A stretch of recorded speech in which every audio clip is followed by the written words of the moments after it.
This child has an extraordinary combat strength. Flames gather in his fists, sending out a shockwave that makes Deadpool hide and cover his head for protection. The flame wave blasts the sonic wave back dozens of feet. Fortunately, there is a protective shield, or else burns would be inevitable. The child gathers power again. Deadpool ducks to avoid it. Colossus is directly knocked away by the fiery punch, smashing a car in the process. The child's combat strength is too high. At this moment, the X-Men's archenemy, Juggernaut, comes. He likes to charge wildly, capable of destroying a building. Juggernaut is too violent, grabbing Deadpool and tearing his body in half. Is our superhero Deadpool really going to die like this?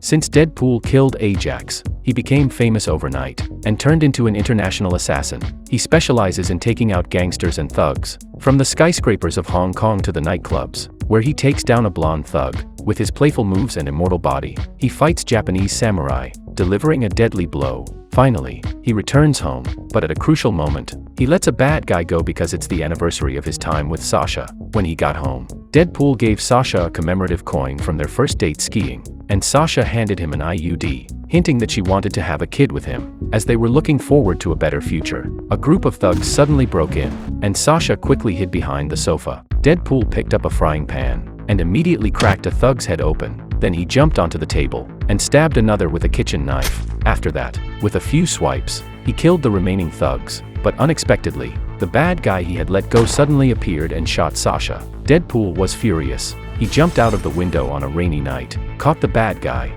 and was hit by a truck. The bad guy died on the spot, but Deadpool couldn't die no matter what. So he tried various ways to die, seeking relief. For example, he went to the zoo and offered himself as food to polar bears, or stood on top of a building, drank disinfectant, and then jumped off. He would jump from a 100-story building without hesitation. Deadpool lay on 7 gasoline barrels and ignited the gasoline with a cigarette butt. He tried various ways to seek death, but Deadpool just couldn't die. In the end, it was Colossus who heard the news, took Deadpool's shattered body back to the X-Men Academy, and let Deadpool join the X-Men to find the meaning of life again. As expected, Deadpool directly refused. Colossus grabbed Deadpool and said fiercely, "Don't be ungrateful." Deadpool looked at his big fist and said, "Hey, bro, just kidding. Yeah, I can be whatever you want me to be." His first mission was to stop the Fire Fist Russell from causing destruction in the school. However, the school is actually a place that, under the guise of treating mutants, uses brutal methods to turn them into slaves.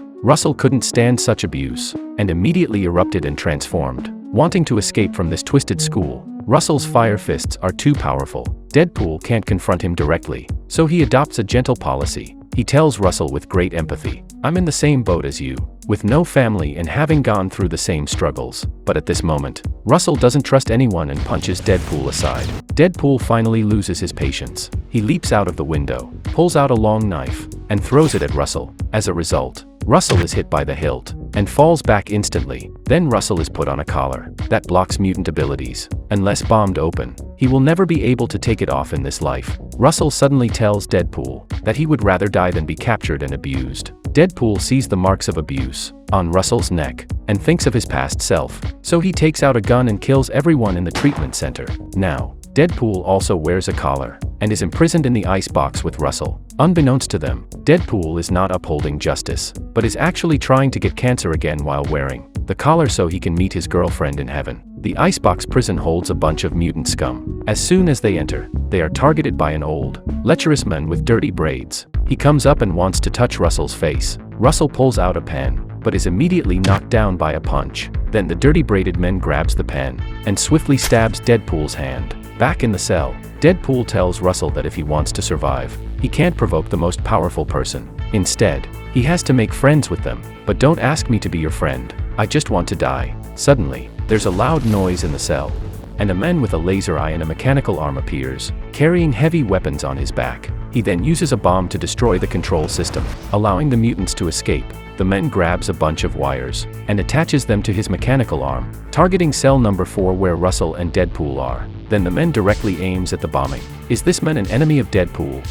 Deadpool tries to lead Russell to safety, but they are still blocked by the men. The man says nothing and pulls out a heavy machine gun, aiming it directly at Russell. It turns out that this man is actually an enemy of Russell. At this critical moment, Deadpool gets up and grabs the gun, but the man stabs him with his mechanical hand. At that moment, Russell seizes the opportunity to come over and Deadpool kicks the men down. Deadpool becomes soft-bodied, but don't worry, his collar is broken, and he's back in action. He picks up an iron bar and puts it around the man's neck. Then Deadpool grabs the man's weapon, sets it to maximum power, and in the next moment, a powerful blast blows the man away. But the man also activated his protective shield, so he didn't die. Deadpool scolds the man for being a jerk, not even sparing a 14-year-old child. It turns out that the man's name is Cable, who has the ability to travel through time, because Cable's a guy who hunts down mutants for a living. The adult Russell is pursued by Cable, so Russell, in a fit of anger, killed Cable's family. So Cable wants to go back to Russell's childhood to prevent this tragedy from happening. But Russell is not a bad person at the moment. Deadpool twists the man's arm behind his back and turns to strangle Cable. Cable is furious and stabs Deadpool in the thigh. In the end, Deadpool quietly pulls out the bomb fuse on Cable and is blown out of the prison with Cable. Russell is locked up again, and Deadpool falls into the cold seawater. In a daze, he sees the dead Sasha. Sasha tells Deadpool that he should protect this child. So when Deadpool goes back, in order to save Russell, he asks his friend Glassesman to help him find a group of mutants. The X-Force is highly combat efficient, consisting of 5 members: Bedlam, who can disrupt the human brain's magnetic field; Zeitgeist, who can vomit highly corrosive liquid; Vanisher, who is invisible; the alien from another planet, Shatterstar; and the goddess of fortune, Domino, who has extraordinary luck. Although none of them are masters, they are passable and better than nothing. In the meantime, Russell took some food to the basement, where it is said that the most vicious mutants are imprisoned. Russell wants to form an alliance with them to help him kill the principal, because Deadpool once said that it's good to make friends with powerful people. Russell promises them that all the mutants here will be transferred to another prison tomorrow,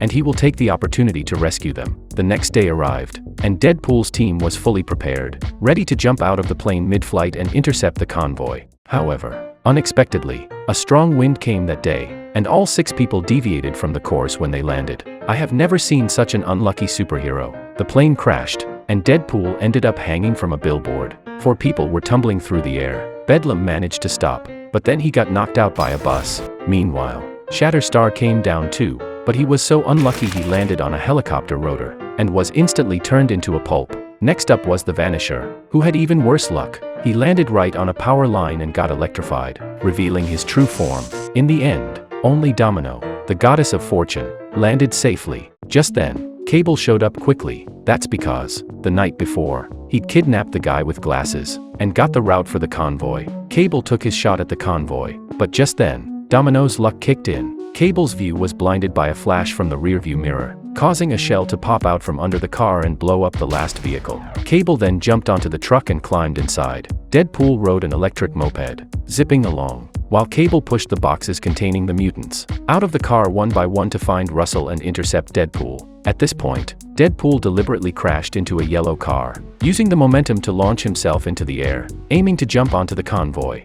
But he was a bit off target. He ended up falling onto the road. Then he crashed into the police car from the convoy, and the impact pierced Deadpool's palm, but it was ineffective. It's just a matter of 1 second to recover. Then Deadpool pulled out a long knife and pierced the police car, immediately stabbing the other person's foot. And then he bent down and looked through his legs. On Russell's side, while Cable was fighting Domino, he quickly used the tip of a pen to pry open the door lock. Just then, Deadpool finally managed to get onto the car and fought Cable with a gun, but accidentally killed the men with the dirty braids. Domino found that the convoy's brakes were broken, and there was continuous oil leakage at the bottom of the car. So Cable quickly prepared to fight, took out his gun, and fired directly. Deadpool took out 2 knives and started waving them. He thought he had blocked all the bullets, but didn't expect that they would all penetrate his body. He was really just a show-off who couldn't perform well. Even Cable couldn't stand to watch this scene. But just at this moment, Russell successfully opened the lock and pulled the circuit breaker. Deadpool and Cable saw a big man. At the same time, then the big guy punched the bottom of the car, and the bridge instantly exploded, causing him to fall down into the gap below. Now Deadpool finally saw the true face of the big man. It turned out that this was the archenemy of the X-Men, Juggernaut. Juggernaut has an unbreakable body and divine power that can destroy buildings. Without a word, Juggernaut directly comes up and breaks Deadpool in half, because Deadpool once said that he didn't want to be Russell's friend. Juggernaut takes Russell to seek revenge on the principal. At this moment, Deadpool is like a 3-year-old child. After being torn apart, he can only hide away and recover. Just then, Cable finds Deadpool and is ready to cooperate with him, explaining why he's pursuing Russell. Cable said that he must stop Russell from taking revenge. Otherwise, Russell will become a killing machine, and the other children in the treatment center will be burned to death. Deadpool agrees with Cable, but on the condition that Cable cannot kill Russell, as Deadpool believes he can bring Russell back to the right path. Before the battle, Deadpool seeks out Colossus and Negasonic, but Colossus, having lost trust in Deadpool, outright refuses him. Deadpool stops Russell in time, but unexpectedly, Russell roars and uses his fire fists to blow up the door. The driver with curly hair runs back to the car.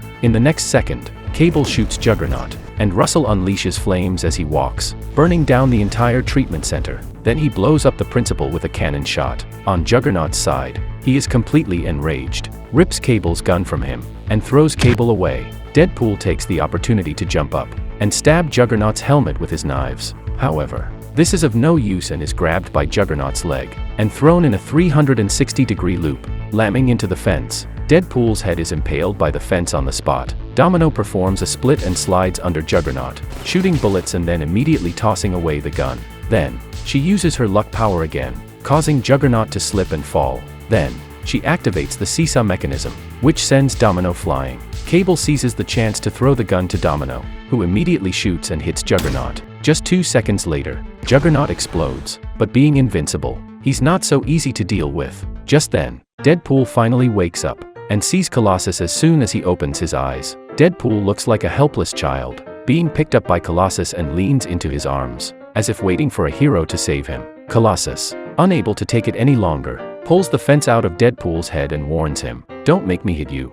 Colossus punches Juggernaut, but Juggernaut completely overpowers him. It seems he still can't win with a direct attack, and must resort to a trick, using an iron spike to disable Juggernaut. At this point, Negasonic and Zeitgeist also arrive. Zeitgeist throws an iron rope to tie Juggernaut's feet. Colossus then inserts a wire into Juggernaut's rear, and Negasonic releases a powerful shock wave, pushing Juggernaut into the water and temporarily subduing him. At this point, the principal is cornered by Russell. Russell throws a fireball, killing the principal. At the last moment, Cable appears and deploys a protective shield, saving the principal's life. Russell has become bloodthirsty and lost all sense of reason. Deadpool remains gentle, comforting Russell by saying that while there are bad people like him in the world, there are also those who will treat him well. He tells Russell not to do anything he might regret, and then hugs him. Deadpool didn't expect that Russell had been severely hurt by the principal, and Russell no longer wanted to trust anyone. So in the next moment, he threw Deadpool away. At this point, Deadpool has no choice but to take a risk. He pulls out the collar, puts it on his neck, and tells Russell that, "This is a punishment for my previous indifference to you.